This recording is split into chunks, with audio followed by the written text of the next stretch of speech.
آج کا سوال یہ ہے کہ کیا عورت بچے کے کان میں اذان دے سکتی ہے؟ یہ جاننے کے لیے کہ کیا عورت بچے کے کان میں اذان دے سکتی ہے، ویڈیو کو مکمل دیکھیے گا، سکپ نہ کیجیے گا۔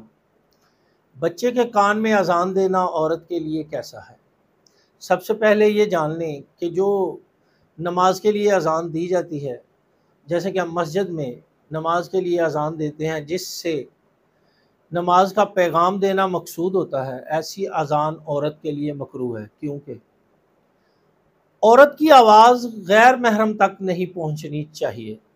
لیکن بچے کے کان میں عورت اذان دے سکتی ہے۔ اس کا طریقہ کار یہ ہے کہ عورت کی آواز کسی غیر محرم تک نہ پہنچے، ایسی جگہ اذان دے جہاں غیر محرم تک اس کی آواز نہ پہنچے، اور یا اتنی دھیمی آواز میں عورت اذان دے بچے کے کان میں کہ وہ آواز کسی غیر محرم تک نہ پہنچے، اور باوضو کھڑی ہو کر اذان دے اور اس میں غیر محرم تک آواز نہ اس کی پہنچے، اس بات کا بہت زیادہ خیال رکھے۔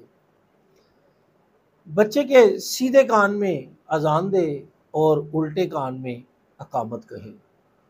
تو آپ کو اس ویڈیو سے پتہ چل گیا ہوگا کہ عورت بچے کے کان میں اذان دے سکتی ہے۔